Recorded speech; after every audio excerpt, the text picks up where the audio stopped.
councils of government, we must guard against the acquisition of unwarranted influence, whether sought or unsought, by the military-industrial complex. In Dallas, Texas, 3 shots were fired at President Kennedy's motorcade in downtown Dallas. The first reports say that President Kennedy has been seriously wounded by this shooting. It is a big idea, a new world order. It was almost as if it were a planned implosion. It just pancaked. Either you are with us or you are with the terrorists.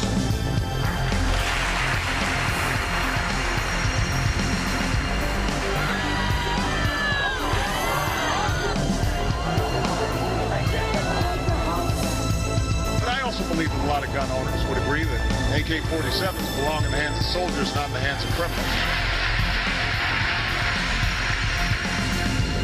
Guns will be taken, and no one will be able to be armed. We're going to take all guns. For many of the police and guard troops, it is an uncomfortable job to do this in an American city. Global governance at last. Is it one world? The central bankers in charge. But aren't we all just living and dying for what the central banks do? As for me, give me liberty or give me death! The answer to 1984 is 1776. Ladies and gentlemen, welcome to the Infowars Nightly News. I'm your host, Aaron Dykes, on this Wednesday, January 2nd, 2013. Tonight on the Infowars Nightly News, police call in to warn of martial law in 2013.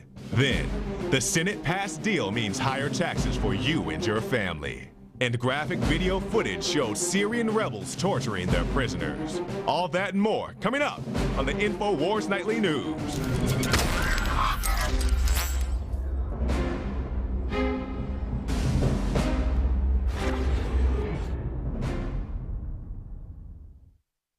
Well, ladies and gentlemen, after a great deal of theatrics and hemming and hawing on both sides of the aisle, Congress has finally agreed a deal over the fiscal cliff, really a Wile E. Coyote deal where we're already over the edge, hanging over a great, infinite, vast space of nothingness. But we're told this has fixed the problem and solved our debt, well, for maybe a matter of months.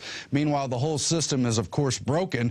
But Bloomberg has reported how the Senate-passed deal means a higher tax on 77% of all households. More than 80% of households with incomes between $50,000 and $200,000 would pay higher taxes. That's because a 2% payroll tax enacted during the economic slowdown is being allowed to expire as of yesterday, and that again means that 77.1% of U.S. households will see a rise in the taxes. So that's just some of the deal to come after the supposed economic fix. Meanwhile, we warned you they were coming for the guns, and we've warned you they will use the economic crisis or any other pretext they can to enact martial law. With that in mind, Paul Joseph Watson has rounded up some of our past reportage, now put into context as we see them moving really quickly down that slippery slope of tyranny. Obama would call on the military to disarm Americans during a national emergency. How? The blueprint is outlined in a series of Army manuals that details the confiscation of firearms and how they will declare a civil emergency and contain that crisis.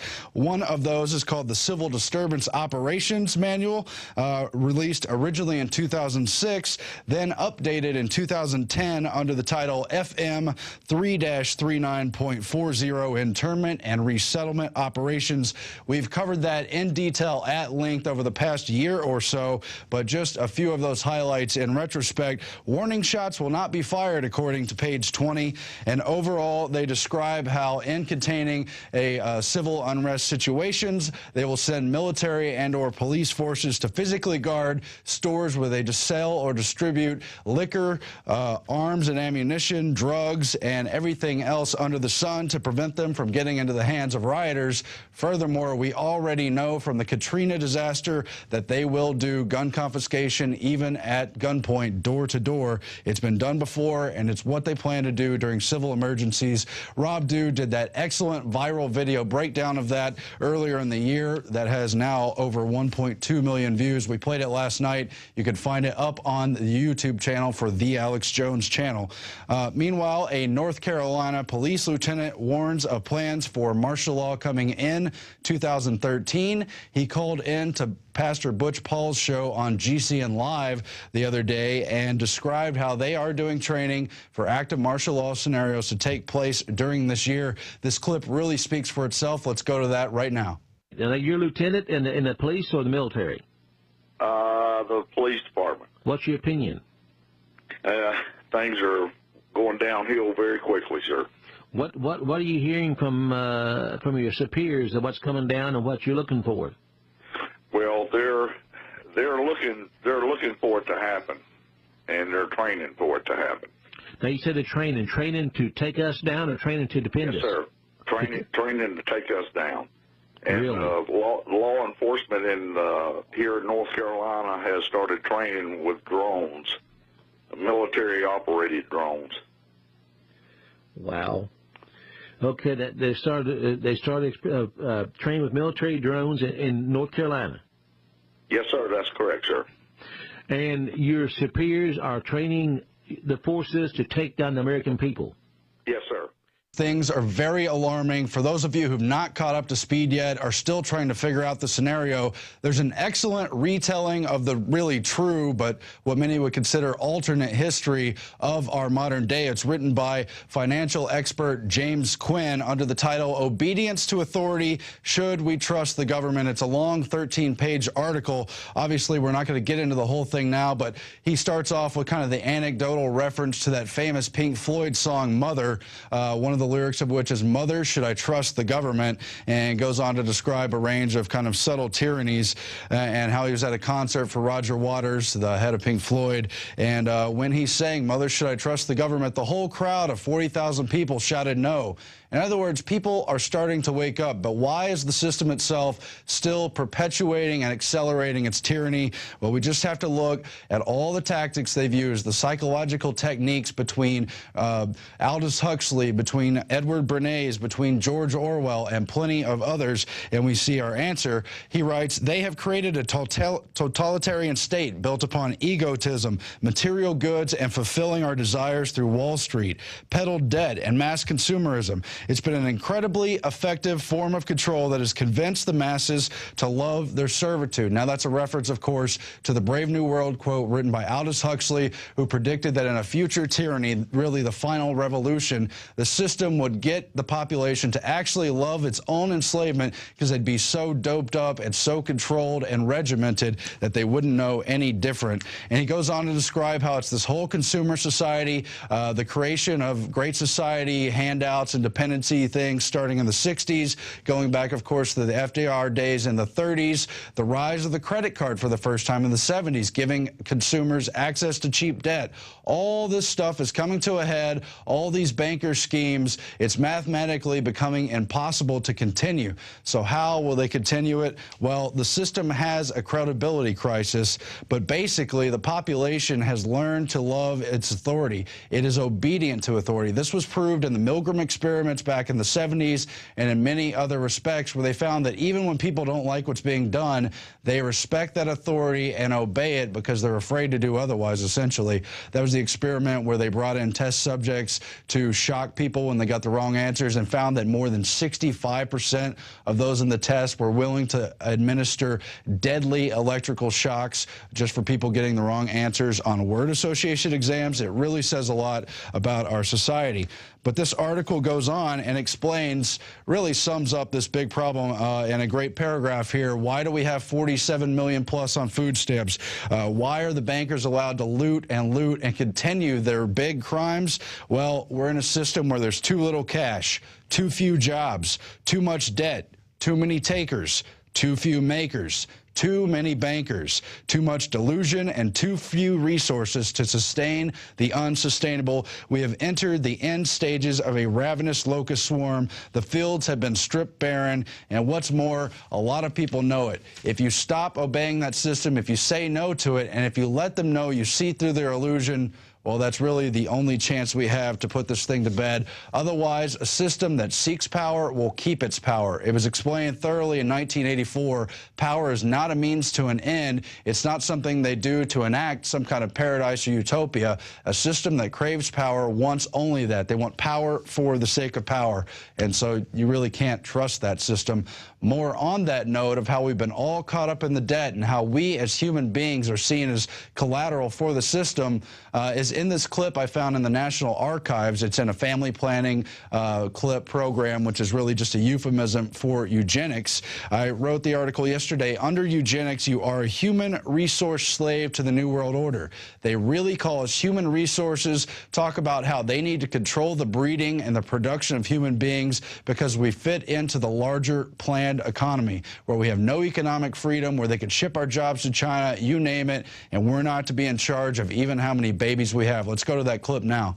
Aaron Dykes here on January 1st, 2013. Now, Alex Jones talked on the show today about how the system views us as human resources. And this is happening more and more under the eugenics model, more and more here in the United States as we adopt Obamacare, as we move towards a planned economy where there's limited economic options and less freedom all the time.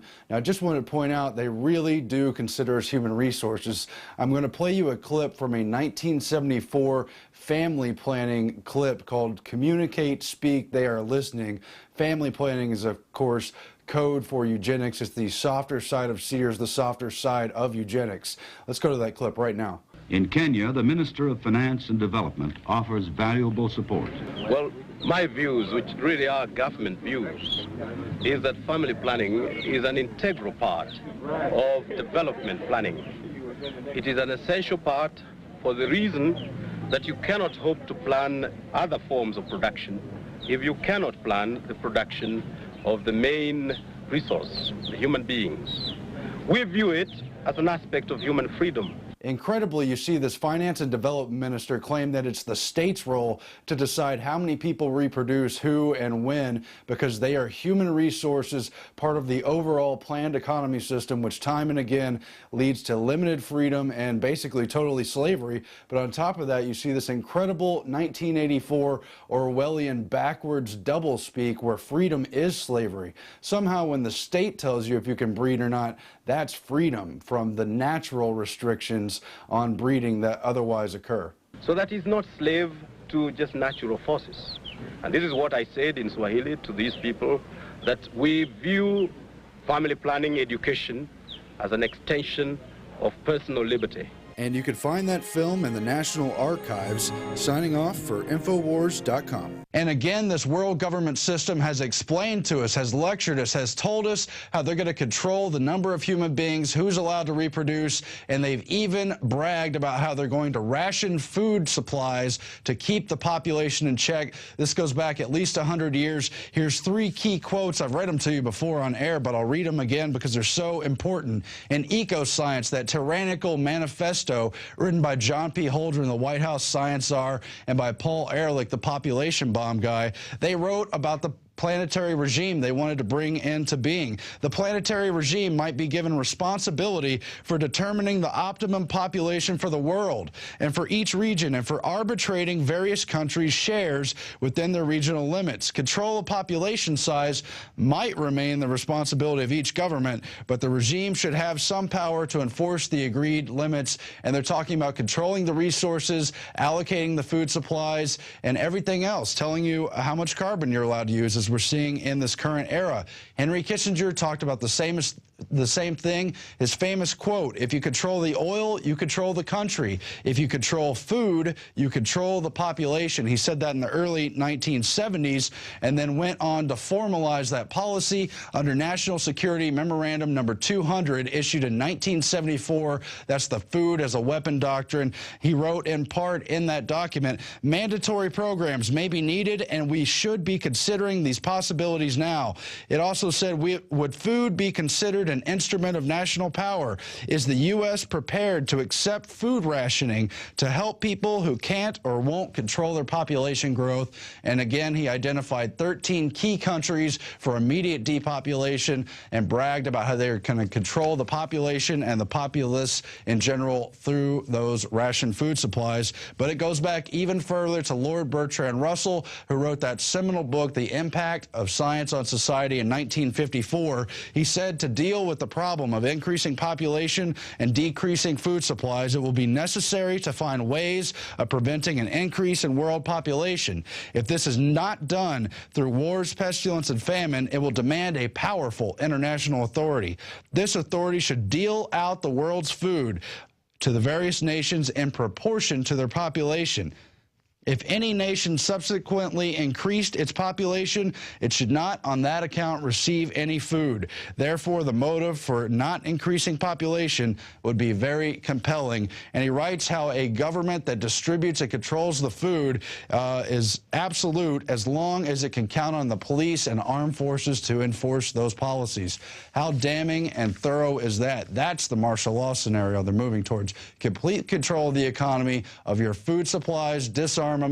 They want to control everything. It's not a loving socialist government. Of course, we know that's the case in China. There's a shocking story just a couple days ago where a woman in Oregon found what appeared to be a plea for help in a product. It came from China, from someone who was allegedly in a labor camp. Turns out it's a labor camp that specializes in interning these Falun Gong practitioners, tries to force them out of their religious beliefs, force them to denounce it. Otherwise, they are forcibly drugged. It happened in the Masanjia labor camp where the survivor was force-fed these psychiatric drugs.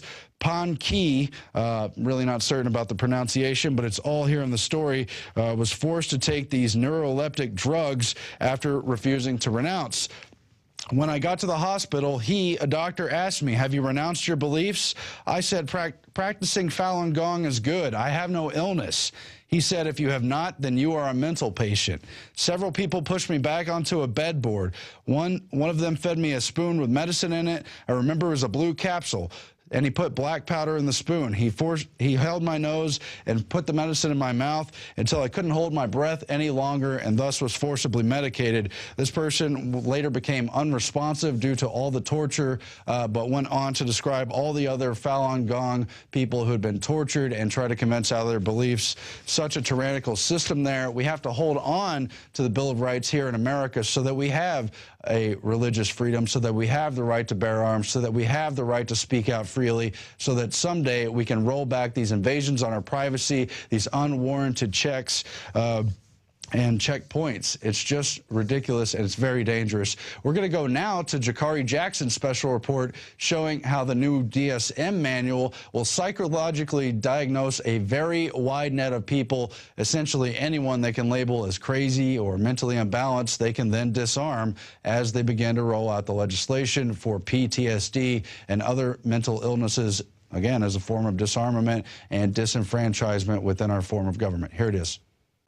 I'm Jakari Jackson for the Infowars Nightly News. The National Institute of Mental Health has stated that 1 in 4 adults will suffer from a diagnosable mental health disorder each year. Now keep this in mind. The DSM-5, an APA publication, has stated that nearly every human emotion is a mental disorder. Everything from excitement to sadness, which is to say, you're crazy too. Let's start with this scene. A SWAT team in an armored vehicle. Surely there must have been some wicked Al-Qaeda members inside that home cooking meth. No, it was a mother who refused to force vaccinate her child. The mother stated that the medications changed the child's behavior for the worse. A SWAT team was called after a shot was allegedly fired. No rounds were recovered and the criminal charges were eventually dropped, but the child was still taken into custody.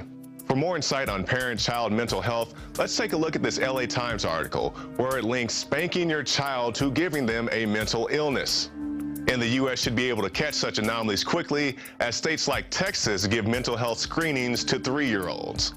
Beyond what we've already listed, some people think more things should be added to the category of mental illness, such as... This is out of the American Psychiatric Association, APA, which is called the Bible for Mental Health Medicine. And this is precisely what the Soviets used to send dissidents to Siberian gulags.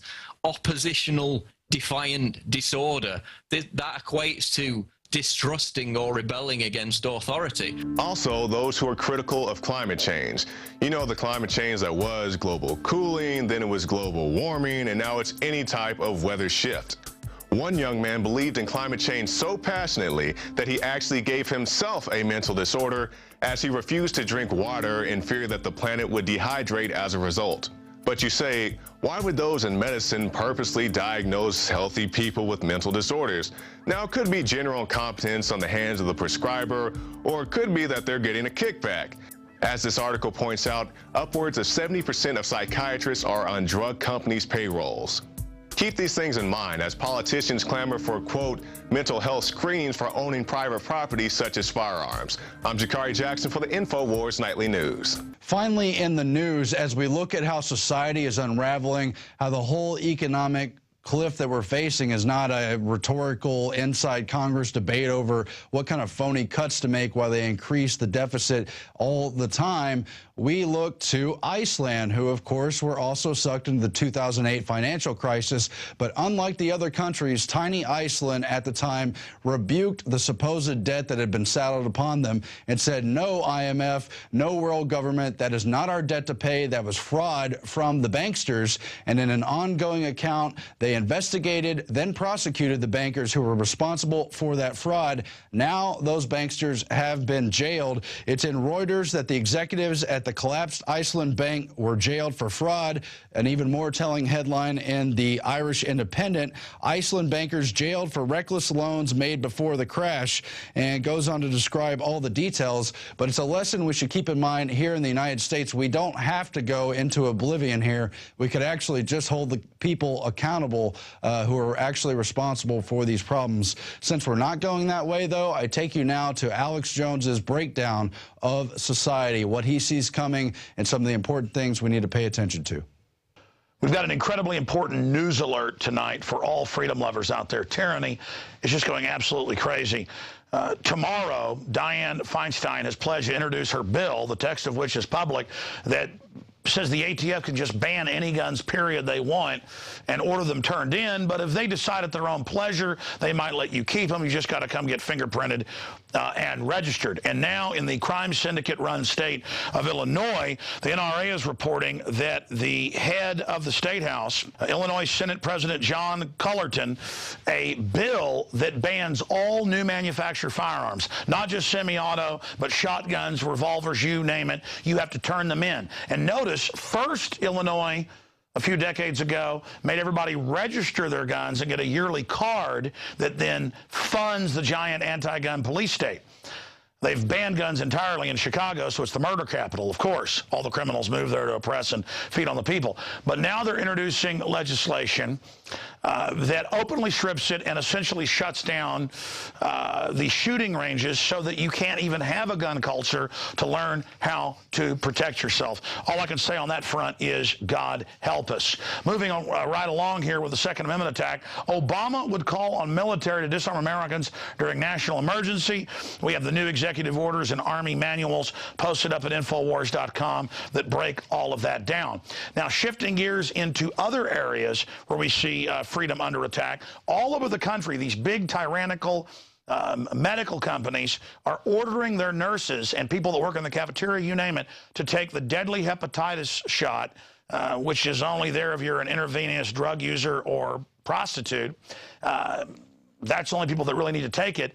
They're ordering them all to take it outside of law, and now more and more going to people that come to the hospital and saying, it's the law, you've got to take the shot. Just today, one of my crew members, whose wife had a premature baby, who we pray does okay last week, they told her here in Austin and him, you can't have your baby unless you take the flu shot and hepatitis, and they're trying to inject the premature baby. I'm talking premature 3 months. I'm talking critical condition. And you're like, wait a minute, you don't give premature baby shots. Wait a minute, you don't give pregnant women shots. Ladies and gentlemen, they've always said that in the inserts. When they asked for the inserts, they said, we're not going to give them to you. So this country is plunging into tyranny. And in the Soviet Union and Nazi Germany, they used the medical system because of its, quote, authority as the first place to introduce eugenics. So we've got to stand against that. Nurses that are being fired now for not taking the shots need to sue. We need to get involved legally, because the globalists are trying to set the precedent to forcibly inoculate people, not just here, but all over the world. Now moving on to the big tyranny of the day. Sandwiched in between the medical tyranny and the gun tyranny, trying to take our guns, we have the fiscal cliff, and it's being reported for every dollar in spending cuts, because the globalists want to bankrupt us, there's $41 in tax increases. And guess what, ladies and gentlemen?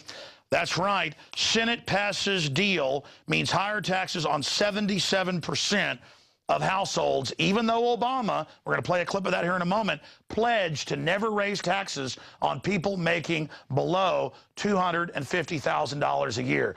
Under this, people making $50,000 a year are going to get tax increases, and that's even out of the socialist Bloomberg. And I can make a firm pledge. Under my plan, no family making less than $250,000 a year will see any form of tax increase. Not your income tax, not your payroll tax, not your capital gains taxes, not any of your taxes. And it's the same thing with government-run health care. They've reported that most of the insurance companies are going to double rates in 2013, this year, because they wrote it. It makes you buy their product. Now they can charge whatever they want. Now they're in the news saying death panels are good. Now they've collectivized things. Let's kill somebody so that they don't draw on the system. This is incredibly dangerous, the road that we're going down. And that's just some of the news that we have posted right now at Infowars.com and PrisonPlanet.com. The good news is, throughout history, tyrants get out of control, the people wake up and reverse their takeover.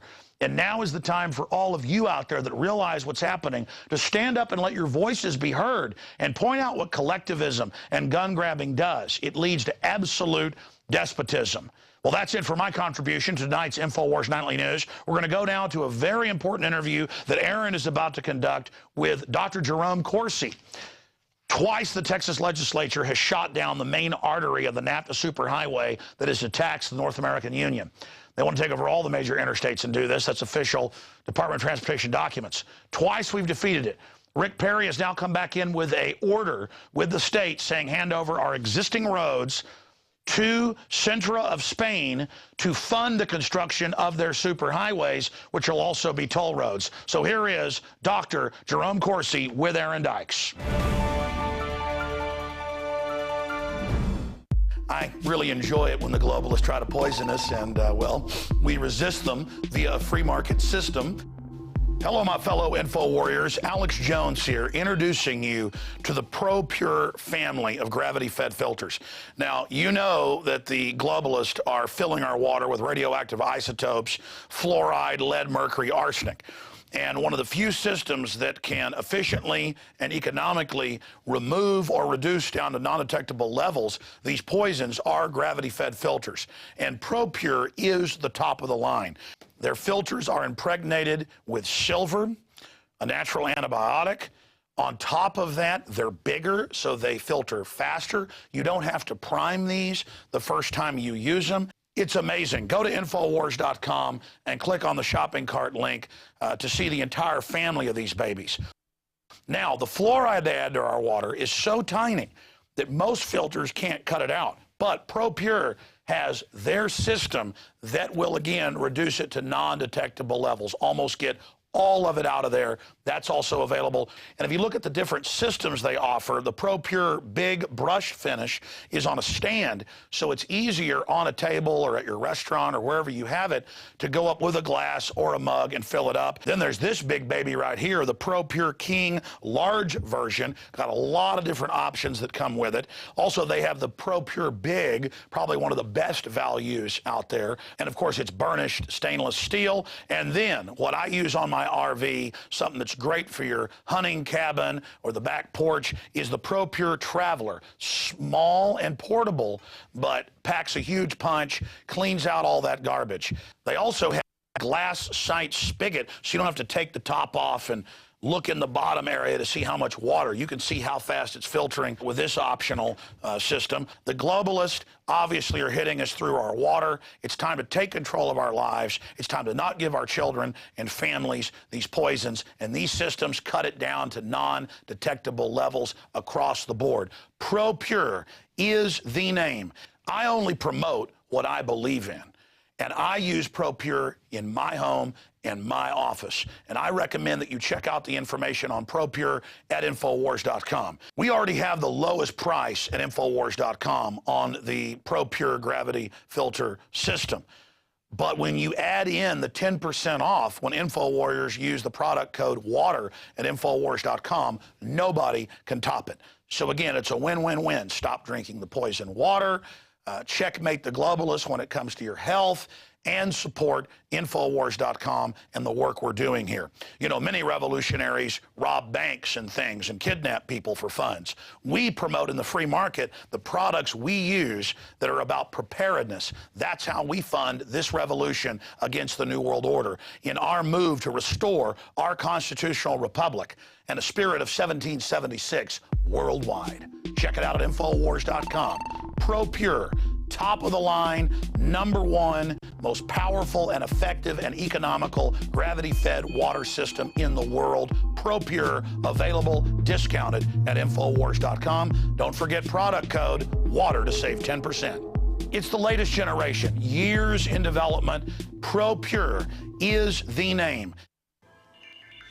Alex Jones here with a message that could revolutionize health in this country. Going back about a year and a half ago, I began to learn about the incredible health effects of longevity products. Aaron Dykes lost 92 pounds. We're going to show you some before and afters.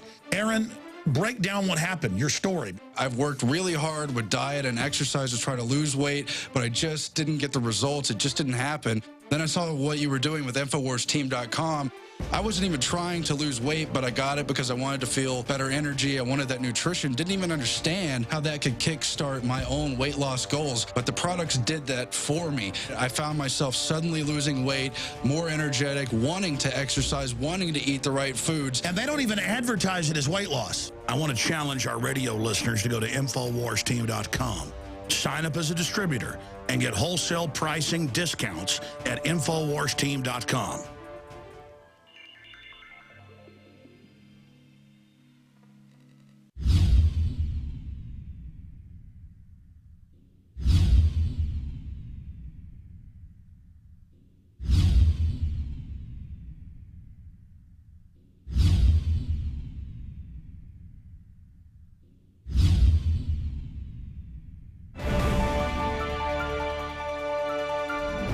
We are back on the Infowars Nightly News. I want to take you now to our quote of the day, words to think about as we see this total descent into tyranny. How have they learned to control the populations? Well, the formula comes in part from writer Aldous Huxley, the famed eugenicist who wrote Brave New World. A really efficient totalitarian state would be one in which all powerful executive of political bosses and their army of managers control a population of slaves who do not have to be coerced because they love their servitude. Yes, you talked about how people would come to love their servitude.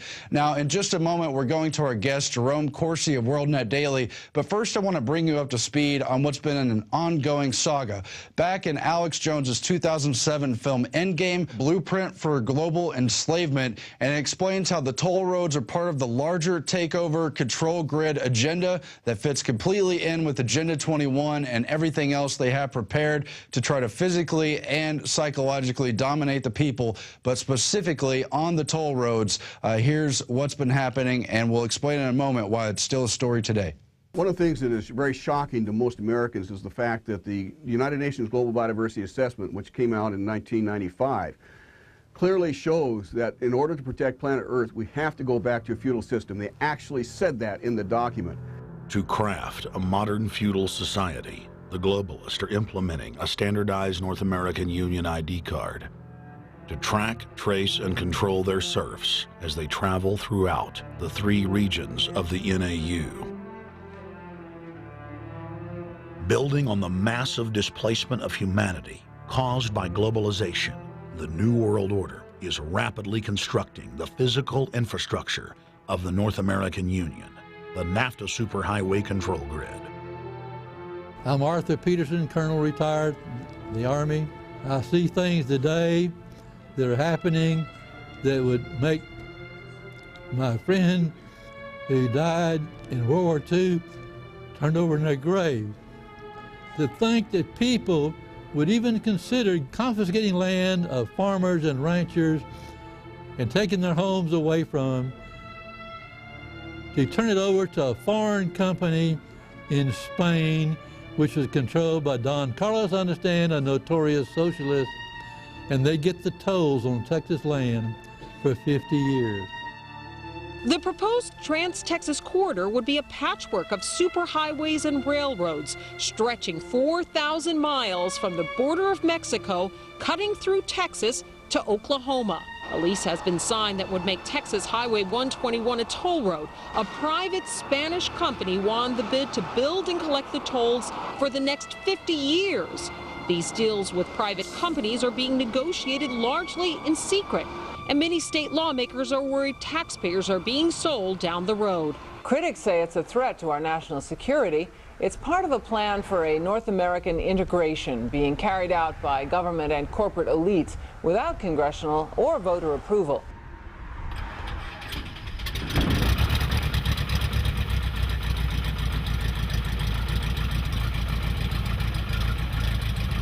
We took to the air over central Texas to get a bird's eye view of the Trans-Texas Corridor, which is under construction and will form the heart of the Trans-NAFTA Superhighway system.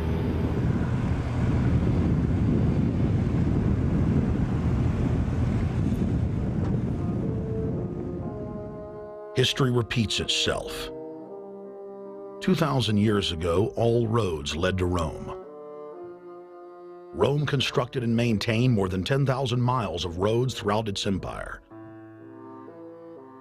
The roads were used to project Roman military power, to control commerce, and to bind the nations and peoples they ruled.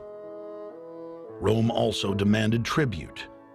Roman subjects from Albion to Judea were forced to pay a tax to use the roads. The Romans would then use the tax to dominate their subjects.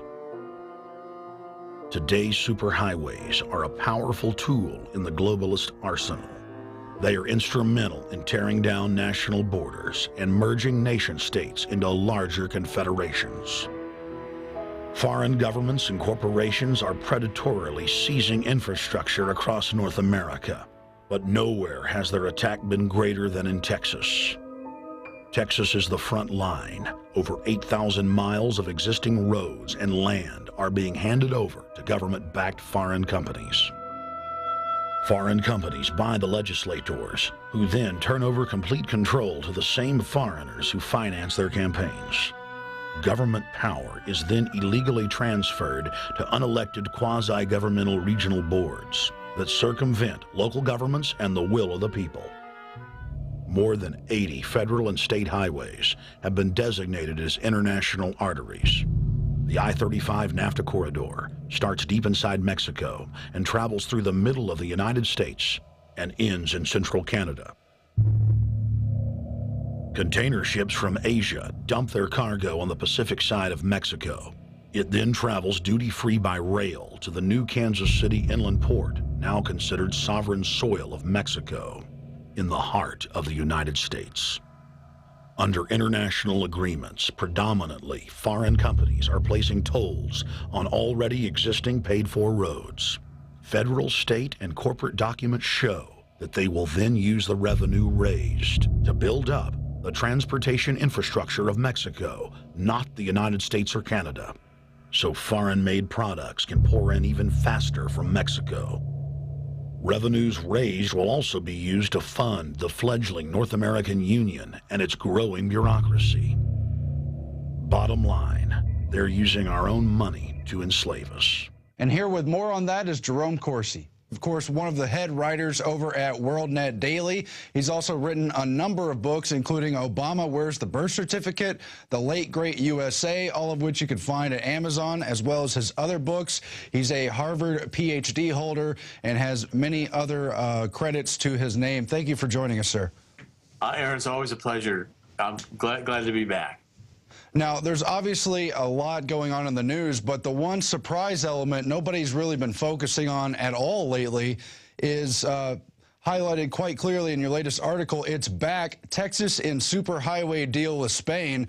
Now, I've been working for Alex for over 6.5 years. This was the big issue when I first started back in 2006. It had been ongoing since 2005. Became a huge issue of public outcry when people began to understand the scope of what was going on and how these highways were facilitating the breaking down of borders, the building up of a North American Union, and really debasing our employment here in America, because the speed it gave to Chinese goods shipped by Mexican drivers and so many other related issues. People spoke out. We thought we killed it. Perry backed off finally, but it just isn't the end of the story. Can you just bring us up to date, sir?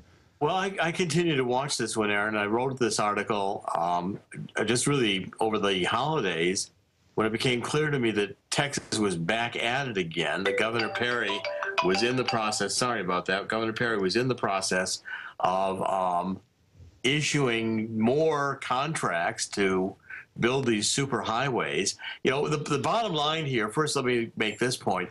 The New World Order crowd is never going to give up on their dream. The New World Order crowd is going to be in this thing always wanting to come back and do it one more time when people aren't listening or watching. So the story is that very quietly, Governor Rick Perry and the Texas Department of Transportation have been signing these public-private partnership agreements in Texas to build new toll roads with Cintra, which is a Spanish-owned construction and highway financing company.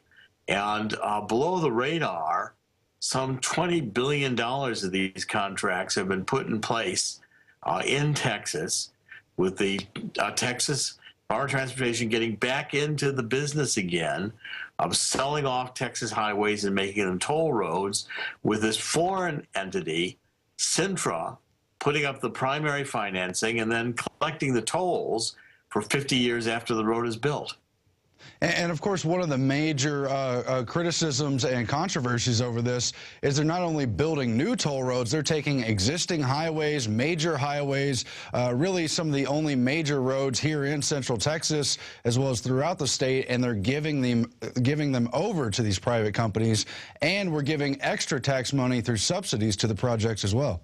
Well, see, you're going to find two things happening. One is that high velocity or high density highways that are used, you know, this Highway 130 around San Antonio, Beltway and other roads around Dallas and Fort Worth. These are primary targets. So TxDOT's going to say, well, we're going to have to raise gasoline taxes or some other way to finance the development and improvement of these high utilization arteries in our system. So instead of that, we'll go to a foreign entity like Cintra.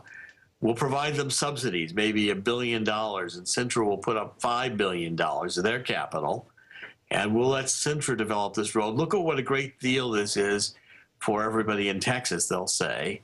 Texas Department of Transportation.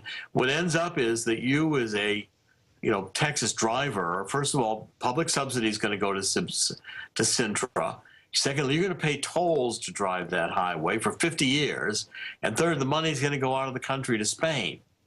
And fourth, in this kind of piecemeal, bite by bite, TxDOT thinks it can eat the whole sandwich. Maybe it gets to the point where people just put up with toll roads and they can go back to the 4,000-mile route of privately built and operated toll roads that Governor Perry wanted to build in 2005 through 2009 when the public finally stopped him. My second point is, I expect the Trans-Texas Corridor to revive.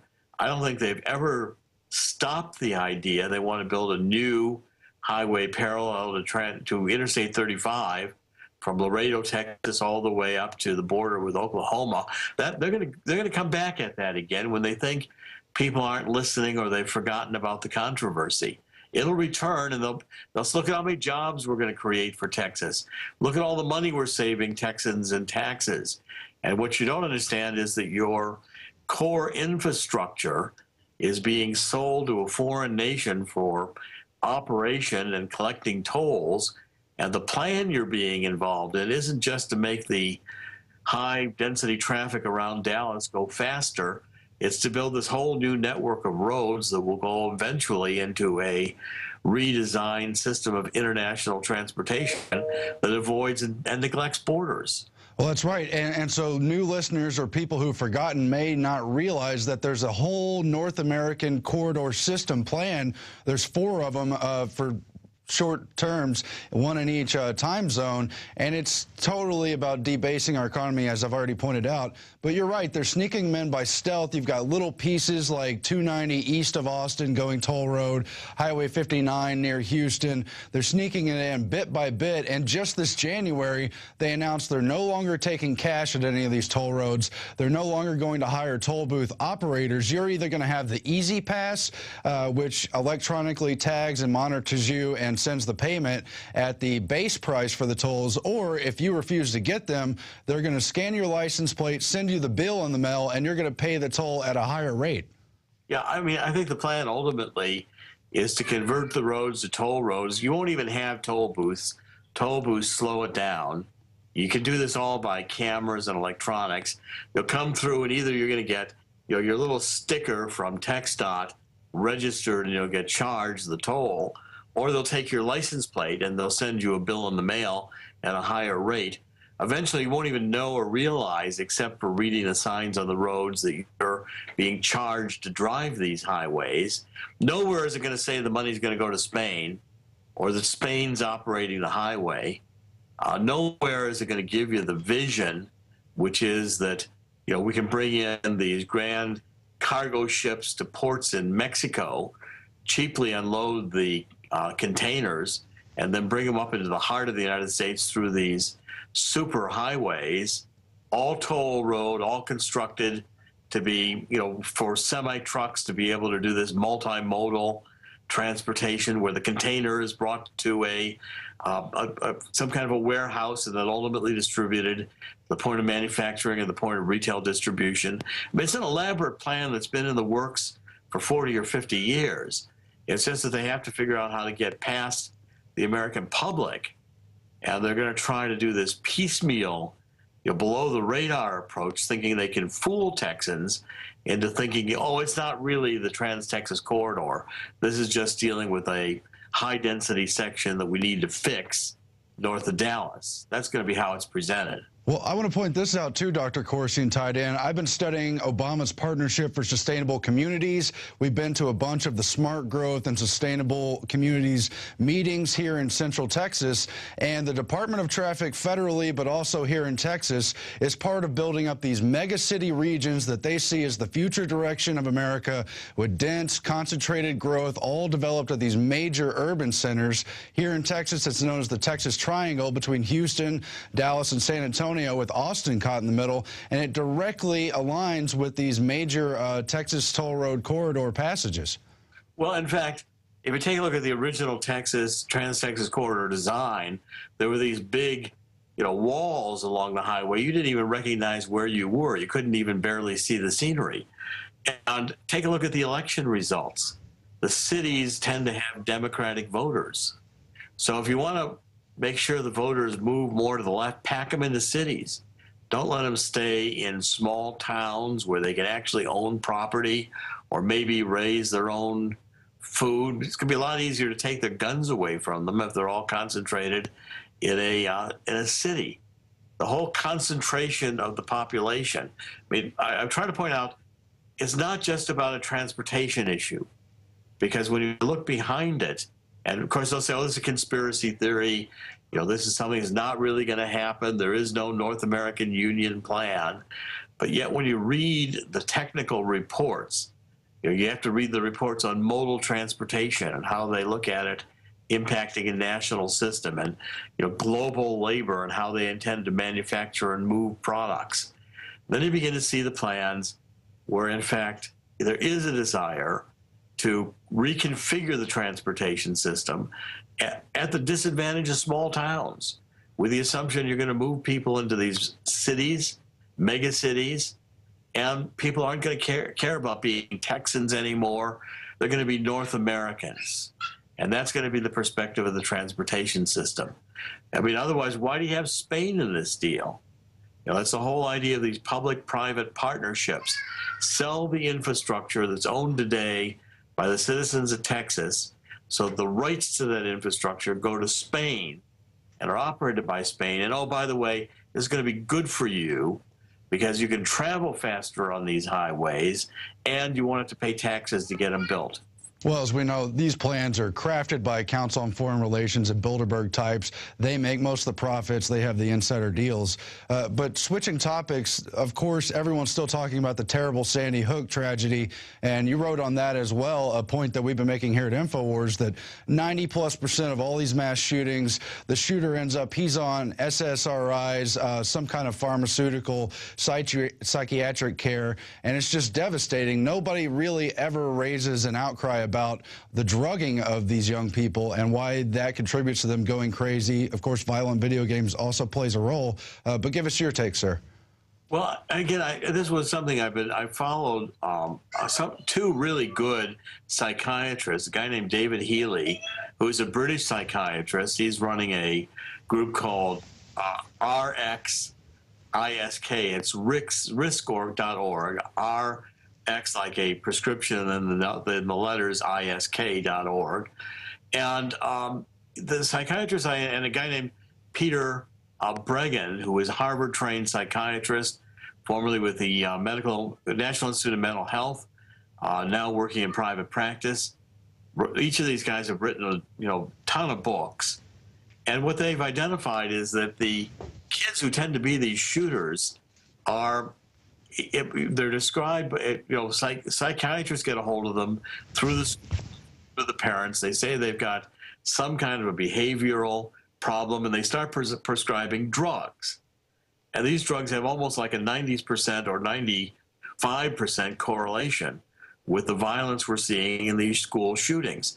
Over 90% of the school shootings are linked to the kids involved having taken some form of psychiatrically prescribed medication that has a psychotropic effect. In other words, it not only modifies their behavior, it modifies their thinking. And for these adolescents taking these very potent prescribed medications by psychiatrists, it affects their behavior in a violent direction or suicidal direction, or a combination, suicidal and violent. Well, I think instead of calling to ban guns and to create registrations and fingerprinting and restrictions like Feinstein and the other gun grabbers want, we ought to call for an end of the ties between pharmaceuticals and big government, and that is one of the most corrupt areas you'll ever find. Of course, the links tie over into all kinds of other conspiratorial things, but they have really bought out the FDA and the other regulatory agencies and run roughshod over the country and put in all kinds of dangerous drugs that people are taking without the proper monitoring. Well, and see, again, this is a part of the same processes of getting society controlled. In other words, you go back a few generations, and if a kid had a problem in a school, there'd be counseling, the parents would get involved. Today they say kids got, some fancy name, ADD or whatever they want to prescribe. That's going to be the disease. And they say, well, get them Ritalin or Prozac or, some other form of drugs, because it's easy and it's controlled, it's government, sanctioned, there's money being made by the government, there's money being made by the pharmaceutical companies. The kid doesn't get cured. The kid just gets drugged out, and his mind or her mind gets corrupted. They begin to get violent, suicidal. I mean, this again is, you want to read Brave New World and see the psychotropic drugs as being used as a social control mechanism by government that's concerned of controlling the population, not curing the population. Mostly these are not sick kids. They might be lonely, they might have some, emotional problems. You know, if we allowed God in these schools, we might even have some counseling of a religious nature or morality nature of these kids. Find out what's the family like. But no, government comes in, prescribes the kid's got an ailment, gives him drugs, and then when the kid becomes violent, so let's take away the guns. It's not a solution. The only solution would be arming the schools. You know, go into any federal building, the politicians who are passing these laws don't rely on no gun zones for their safety. You go into any federal building in the United States, you're going to go through a metal detector. There's going to be armed guards everywhere with federal badges. You're going to be on cameras. They understand security when it comes to protecting the federal employees. They just, you know, these kids are put out here as victims on an agenda to get the guns from the hands of the population. I agree, sir. Economically speaking, we've seen both parties supposedly holding their nose to forge this big fiscal cliff deal. Basically, it's like the Coyote and Roadrunner cartoons. As soon as we look down, we're going to realize we're not in any kind of sustainable system anyway. But what is your take on this economic patchwork deal here? Well, it was a disgrace. I mean, first of all, the whole program was supposed to have done something to reduce the deficit. Now we've got the Congressional Budget Office saying this thing is going to increase, what, $7 trillion, $4 trillion over the next decade? They put more spending in the bill. Congress can only spend. No congressman or congresswoman's going to vote to tell their constituents we took money away from you. The system is broke, and you've got a president who is going to manipulate the system to create the most monstrosity of government you've ever seen. Obama has a big government mentality. I just wrote another ebook. It came out over the weekend on the Obama's plan to basically, I'm sorry about the phone ringing. I should have turned it off. That's all right, Dr. Corsi. We should have had a plan to, you know, Obama's whole plan here is basically to bankrupt the United States. It's the Cloward-Piven theory. And if you look at the Cloward-Piven theory, you're going to find what Obama is saying, and has been saying from the beginning, is you get these debts to a limit where we can't pay for them, no matter how much we raise taxes. The United States is bankrupt, and then they think they can take the United States and make it into a socialist system, a real socialist system. Well, on that point, I just want to bring up, of course, back in the FDR days, he held 4 terms as president, leading to the constitutional amendment to restrict presidents to only 2 terms. I think it's quite dangerous when presidents of either party are reelected to that unaccountable final term, whether it's 2 or more. Obviously, I don't think we should go beyond 2. But your own work, you played such a role in the John Kerry, George Bush election with your Swift Boat Veterans book, and they seized upon it, the Bush administration did, as a major campaign platform. Why do you think we didn't see Mitt Romney seize upon the birth certificate issue or any number of very damning issues that could have hurt Obama? Instead, he essentially let him skate to re-election. At least that's been my view. Well, I'm writing a book about what went wrong in the election for the GOP. I think this election that we just went through with Romney reminds me of the 1948 election where Dewey lost to Truman. They thought Dewey was going to win. Dewey did not engage Truman in any debates. He didn't press any issues. He didn't defend the GOP record. He did a Me Too campaign. He was a nice guy, very flying high. Truman fought a populist campaign. He got a whistle-stop campaign with the railroads. He beat Dewey every time he had a chance, called him a rich guy. Same dynamics. And Truman had the FDR coalition together. You know, the labor unions, the minorities, the immigrants. He was playing to people who wanted and expected their government checks. But do you think the woman who was talking about the Obama phone cared where Obama was born or whether he was a natural-born citizen? I mean, Obama could have killed somebody in the front lawn of the White House. And many of his constituents, first of all, wouldn't have cared or would have said the person he killed deserved it. I mean, what they want to know is who's going to get them their checks? Who's going to keep the government dole flowing? And that's the entire interest group politics that we've now got. It's another dynamic. Obama, as advisors, changed the game back to the 1948 and really Depression era formula that FDR figured. get the people to be dependent on government. They'll vote for you, no matter who you are, what you've done, whether it's constitutional or not. FDR proved that. As long as the interest politics gets the people their checks and they can stay dependent on government. It's shameful, too, because that kind of great society spending is not only unsustainable at the federal government level, but it's such a trap at the individual level. People take that money, but they never have any real hope for creating their own lives down the road. You never get out of that. It just creates these urban wastelands that they're trying to draw us all into, regardless of race or identity politics or any of those issues. It's a dependency formula. Certainly. As soon as you start taking money from the government and depending on it, you've given up freedom. And our founding fathers knew this. Our founding fathers created a system of free enterprise where you could benefit, where you could have individual growth. They predicated on belief in God. They had freedom as their core values. This is not Obama or FDR.